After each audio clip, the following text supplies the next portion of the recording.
Hello दोस्तों, मैं हूं आपका दोस्त एडवोकेट शिवेंद्र प्रताप सिंह। आज हम आपको एक ऐसे इम्पोर्टेंट प्रश्न को डिस्कस करेंगे, एक ऐसे महत्वपूर्ण सवाल का जवाब देंगे जो मैक्सिमम लोगों का सवाल होता है कि अगर मान लीजिए आपने किसी को उधार के रूप में, मदद के रूप में पैसा दिया और उस पैसे को सामने वाले ने वापस नहीं किया और काफ़ी टाइम बीत गया, जब आप मांगते रहे बराबर, बार बार कोशिश करते रहे कि मेरा पैसा मुझे मिल जाए और आपके पास एविडेंस भी है पैसा देने का।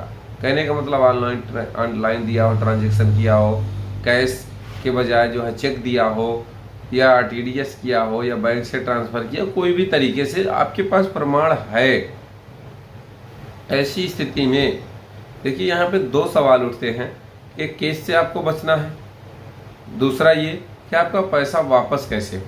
तो आज मैं आपको बताऊंगा कि जब कभी आप किसी को पैसा दे दिए, वापस मांगने गए, वापस नहीं मिल रहा है, उल्टा वो किसी महिला को आगे करके आप पे एफआईआर की धमकी दे रहा हो या अपनी पत्नी को आगे करके एफआईआर की धमकी दे रहा हो कि अगर दोबारा पैसा मांगोगे तो मैं तुम्हारे ऊपर 376 का केस करा दूंगा, जेल भिजवा दूंगा।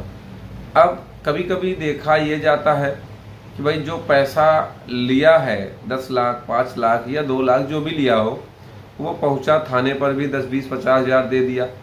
ये करने के लिए कि साहब मैं जब चाहूँगा एफआईआर दर्ज हो जाएगी। दूसरी बात ये, अच्छा एफआईआर तो भाई चाहे जो दर्ज करा ही सकता है आराम से, कि जब चाहूँगा तो आप पुलिस को ये बता देता है कि आप उसको हड़का देना, तुम्हारे खिलाफ ये एप्लीकेशन पड़ी है वगैरह वगैरह। तो हालांकि हर पुलिस वाले ऐसा नहीं करते, लेकिन मैक्सिमम ये करते भी हैं।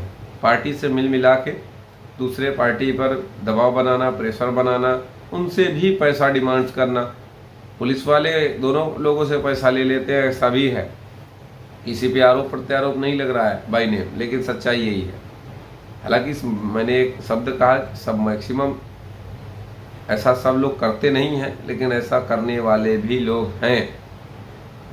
तो अगर आपके ऊपर ऐसी शंका है, डर है आपको कि आपके ऊपर ऐसा केस हो जाए, उल्टा आपने पैसा भी दिया, कभी कभी तो पैसा उल्टा मांगा जाने लगता है कि अगर तुमने पैसा नहीं दिया तो फिर 100% एफआईआर दर्ज करा दी जाएगी।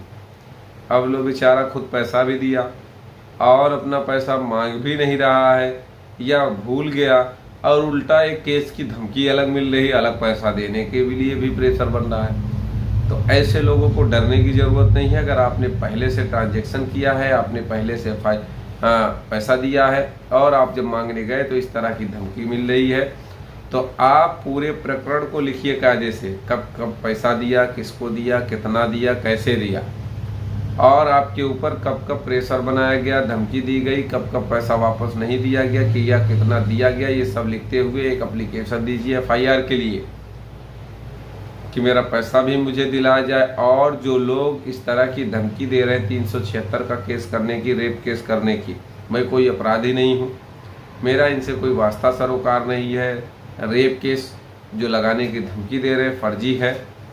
तो इस तरह का जब एक एप्लीकेशन आप लीगल वे में आप देंगे, किसी अधिवक्ता से राय मशवरा करके देंगे, या आपको लगता है कि मुझसे बात करनी है, तो आप किसी भी टॉपिक पे स्क्रीन पर चल रहे नंबर पर फ़ोन करके बात भी कर सकते हैं।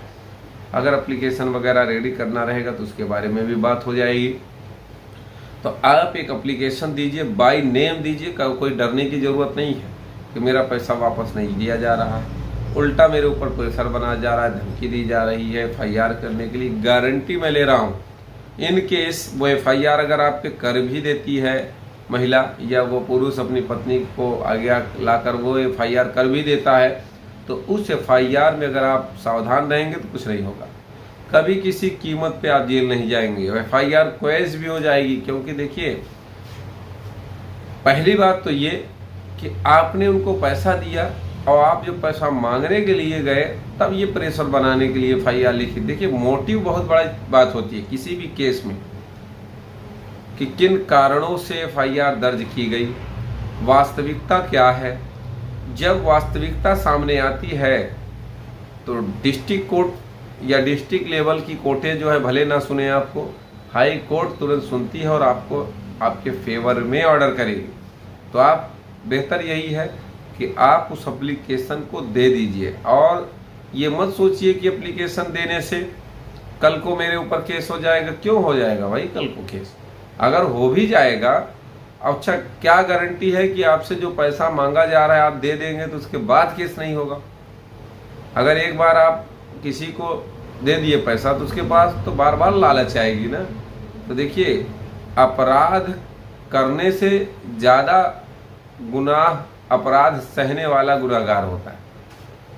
तो इसलिए आप अपराध को सहिए नहीं, डटकर सामना करिए। 1 रुपया न पुलिस को दीजिए, न 1 रुपया उसको दीजिए।